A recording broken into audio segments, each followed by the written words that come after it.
내년도 예산안 국회 처리 법정 시한 이제 닷새밖에 남지 않았는데 갈등 끝에 또 예결위가 파행이 됐습니다. 빠듯한 일정 속에서 졸속 심사를 하지 않느냐 이런 우려가 더 높아지고 있는데요.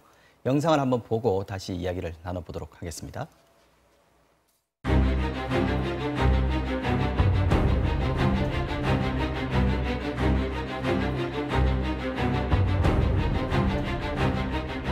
기재부 차관이 3당 간사 앞에서 오늘까지 세수 결손 방안에 대한 그걸 해결 방안에 대해서 대안을 내놓기로 약속을 했습니다. 그런데 오늘 가지고 온 것은 한 장입니다. 예산 심사가 한시라도 빨리 재가동이 되도록 하시려면 4조의 예산안 구멍에 대해서 어떻게 메꿀 것인지 안을 가져오시기를 촉구합니다. 기획재정부에서 좀 더 이런 상황들을 종합하고 내놓을 수 있겠다고 했는데도 불구하고 당장 내놓지 않으면 소위를 진행할 수 없다고 얘기하는 것은 논리적으로 맞지가 않고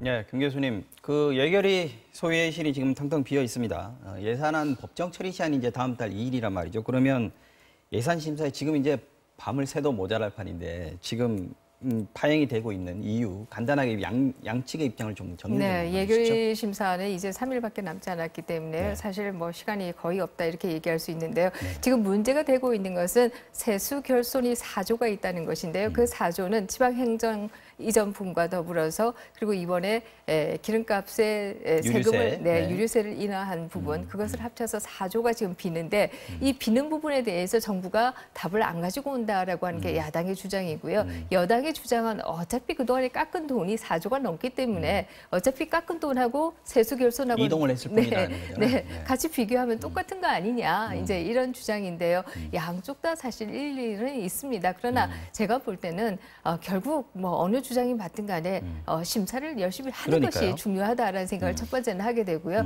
두 번째는 우리 예산 심사 언제까지 이렇게 할 것이냐라는 생각을 하게 됩니다. 먼저 총액을 좀 결정하고 세분 얼마, 세출은 얼마를 결정하고 난 이후에 그걸 가지고 좀 세부적인 심사를 한다라고 하면 이런 일이 없을 텐데 세부 먼저 하고 나서 총액으로 가니까 자꾸 이런 일이 발생한다라는 얘기를 드려요. 이게 파행이 계속 길어지면 심사가 제대로 안 되면 본회의에 바로 올라가는 거 아닌가요? 정부 원하는 그렇죠. 대로. 본회의가 12월 2일 날 올라가는데 네. 그렇게 하더라도 150석이 필요합니다. 그러니까 그렇게 하더라도 150석이 있어야지만 통과가 될 수가 그렇죠. 있거든요. 근데 지금 사실은 여당 단독으로는 그게 안 되죠. 되니까. 이제 그 합해도 지금 힘든 상황이니까 이렇게 되면 이제 예산안이 통과가 못 되고 굉장히 장기적으로 표류할 가능성이 있죠. 그러니까 어떻게든 복귀를 해야 됩니다. 지금. 그렇죠. 네. 복귀를 해야 됩니다. 그런 상황이니까 사실 제가 볼 때는 아마 이제 야당에서 사실 이 사안 가지고 예결위를 중단시킬 사안은 아니거든요. 뭐 때문에 그러니까. 그러면 지금 왜냐하면 지금 남북 경협 자금이라든지 지금 야당에서 삭감을 주장하는 자금들이 꽤 많습니다.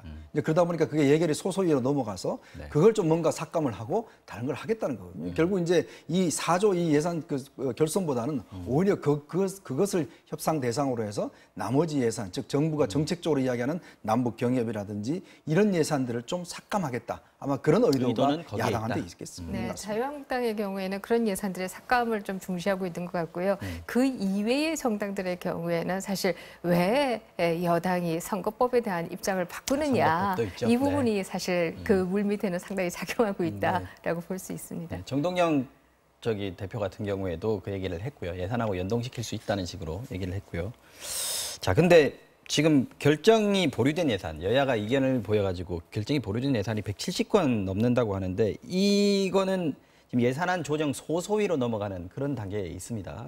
여기는 이제 예결위원장하고 각 당 교섭단체 그 간사들하고만 참여해가지고 합의를 보게 되는 그런 상황인데 여기가 문제가 기록이 안 남는다는 거잖아요. 그래서 깜깜이가 될 수 있는 그런 우려가 있다고 그러는데 이 부분에 대해서 어떻게 봐야 됩니까? 그렇습니다. 뭐 과거에는 사실 이 소소위를 뭐 호텔방에서 하기도 하고 이랬던 경험도 있었는데 요즘은 그렇지는 않습니다만은 그럼에도 불구하고 이것이 속기록이 남지 않는다라고 하는 게 결국 누구의 예산이 어떻게 들어왔는지 알 수가 없다라고 하는 게 큰 문제다 이렇게 얘기할 수 있고요. 사실 그 국회선진화법이 도입되고 난 이후에 국회의장의 직권상정이나 또 여야 의원들 간의 몸 몸싸움 이런 것들은 사라졌습니다만 예결위 심사는 오히려 더 사실 더 훨씬 더 느슨해졌다. 사실상 심사하고 있지 않다가 그냥 마지막에 정부안으로 가는 거 아니냐 이런 비판들도 사실 많이 나오고 있습니다. 예전에 이게 쪽지 예산이라고 그랬거든요. 네. 지금은 카톡 예산이라고 합니다.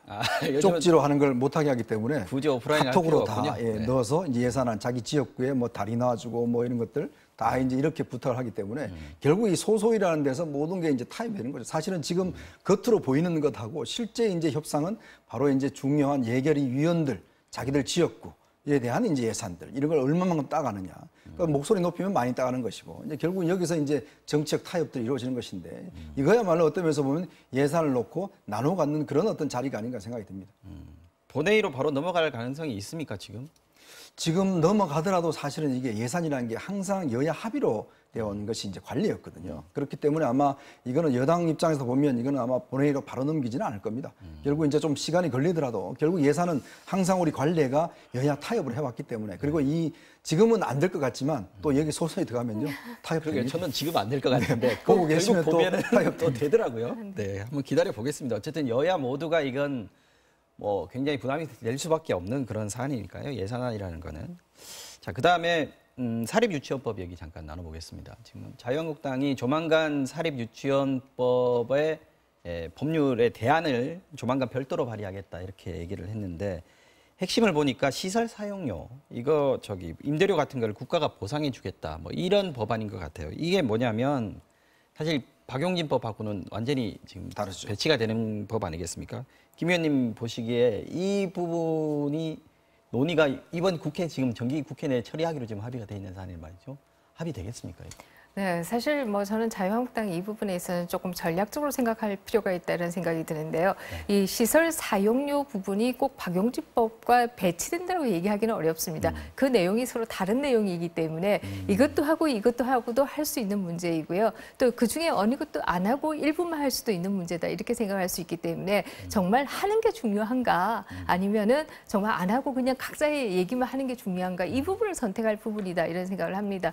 소위 박용진 3법이라고 얘기하는 것 중에서도 그 세 가지 중에 가장 시급한 것도 있고 또 조금 천천히 생각해 봐야 될 문제도 있습니다. 대표적으로 그 학교 급식에 준해서 유치원 급식도 준하게 한다라든지 아니면은 국가 회계를 쓰도록 한다라든지 뭐 이런 부분은 시급한 부분이다라고 생각할 수 있고요.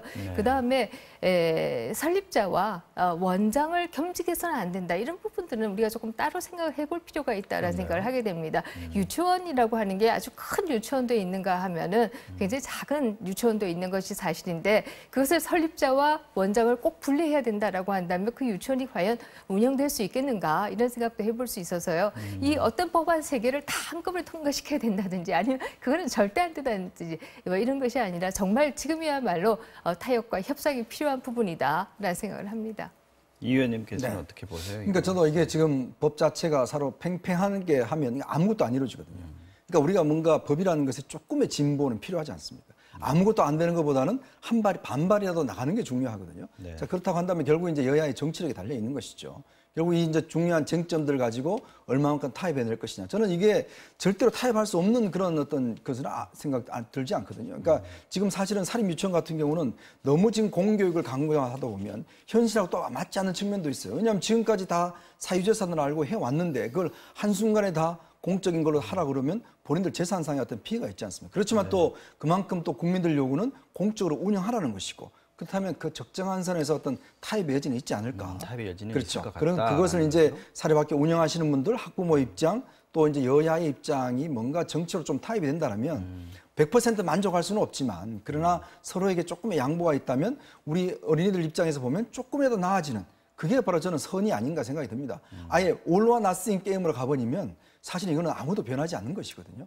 조금의 지금 상황은 정치력이 필요할 때라고 저는 생각이 듭니다. 네. 그리고 하나 더 붙이면은 사립 유치원을 뭐 마음대로 폐쇄할 수 없고 학부모의 동의를 받아야 된다. 이런 조항보다 더 중요한 것은 저는 더 이상 운영할 수 없다라고 하는 사람들의 것은 국가가 좀 사서 매입해서 국립으로 전환시켜주거나 공립으로 전환시켜주는 방법 이런 것들도 동시에 써야지 그동안 어쨌든 자영업자처럼 운영해 왔는데 그러다가 갑자기 대선 공약이라고 해서 누리과정이나 이른바 갑자기 국가 돈을 주더니 또 어느 날 갑자기 이것이 사립 재산이 아니다 이렇게 그냥 가져간다라고 한다면 또 그분들도 굉장히 억울한 부분이 있기 때문에 그야말로 서로 운영의 묘를 좀 찾을 때다라는 생각합니다. 네. 오늘도 역시 시간은 모자랍니다. 질문은 많이 남아 있는데 시간이 다 됐습니다. 자, 오늘 정치 와우장룡은 여기까지 하겠습니다. 두 분 고맙습니다.